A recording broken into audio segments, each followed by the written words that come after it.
barefoot, no shirt on, in the jungle, and no bugs bite them. There should be fire ants, spiders, scorpions probably, some snakes, I don't know, but nothing bothers them. They're barefoot. Is it in their diet of what they eat? Probably non-GMO, natural foods. Because in America, I mean, you know, you get bit by everything. In fact, you know, when we sweat or smell our breath, it's, you know, whatever we eat and put in our body, then the waste goes out one way or another. And I've noticed when I eat healthy, I smell better on my natural smells. When I don't eat healthy, then my natural smells are not very natural smelling. So does this attract bugs? I'm assuming probably does, because everything in America, you know, is hybrid, genetically modified crap we put in and on our bodies because they want us to consume everything. But I remember writing this guy a long time ago. He never talks in his videos, but I said, what are you using on your body that nothing's biting you? If you watch his videos, not one bug gets on the guy that you can't see any bugs getting on him. It's amazing. I don't necessarily wear products. I haven't worn certain products in a long time, like deodorant. I basically go with my natural smells. I don't think there's much wrong with that, other than there's times when I eat certain things, my natural smells change. It is part of your health. Like parents, when, you know, you got to keep an eye on your kids, you know, poo and pee and different things like that, because it helps diagnose if there's anything wrong. I know, like, when you eat certain things that contain certain colors in them, like, let's say you had a blue slushy, you know, then your poo's going to come out green. There's different things you have to consider to diagnose, you know. If they don't want you to diagnose yourself, they want you to run to the doctor on everything, when these are just simple things that everybody should know about your own bodies. But we're being deceived here on all these products we consume. And you know, if I lived somewhere like where this guy's living, or them other guys out in the jungle, I bet, you know, I would learn their ways and eat better and everything, and that I wouldn't have any bugs, you know, try to bite me or whatever, like mosquitoes, or maybe a fly land on me or whatever. Because it's amazing how these people live in the jungles around the world here and do not have any problems with bugs biting them. I mean, generally you cannot walk barefoot in a jungle, you know, but these guys can. So I think that's amazing, even though it's just simple, you know, from like thousands of years, humans have been surviving and everything without doctors, without being serviced to death.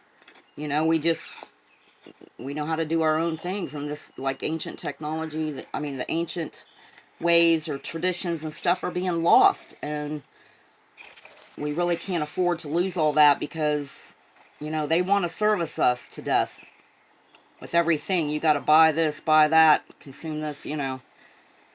They want to service us to death and keep us away from our traditional old school ways, natural ways. And it's not right what they're doing to us, and we can't afford to have this knowledge lost. They want to civilize people like this, you know what I mean? Our country goes around their television crap and their so-called civilized ways when it's not civilized. They're trying to corrupt everywhere they can. I mean, they go into,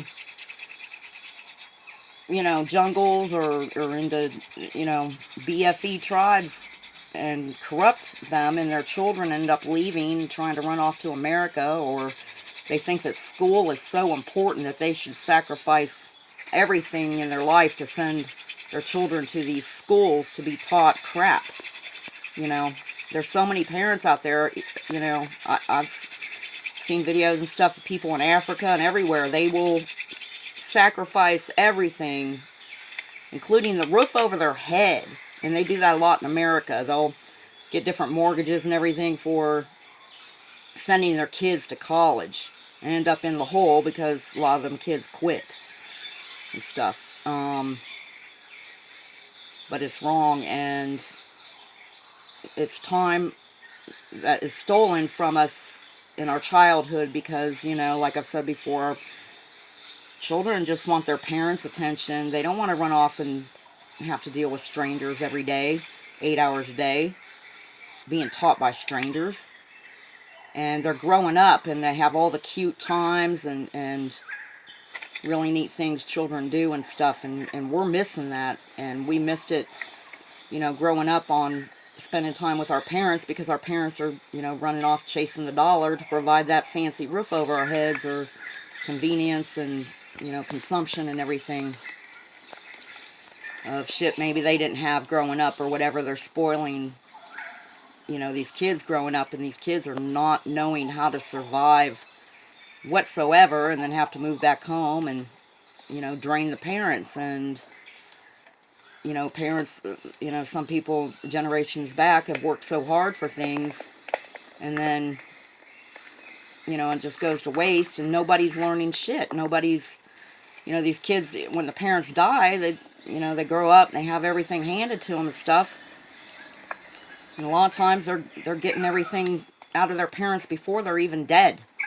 And the parents don't get to do anything in life as far as retire and enjoy retirement or anything like that, because their dependents are still there, very dependent on them, and they get to have carte blanche and do whatever the hell they want. While, you know, it's just not right on teachings. There's nothing wrong with working hard. There's nothing wrong with primitive ways. It's in our nature to do primitive ways and live this way.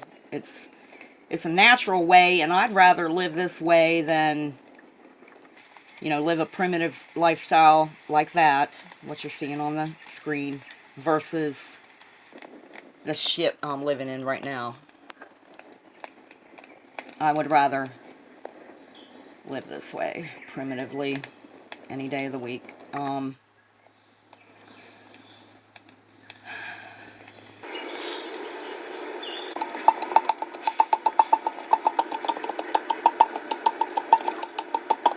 They're making paint out of berries, which I am totally for stuff like that. In fact, this is prickly pear, right? I made lip gloss out of prickly pear. It's really pretty, and it's natural and healthy, and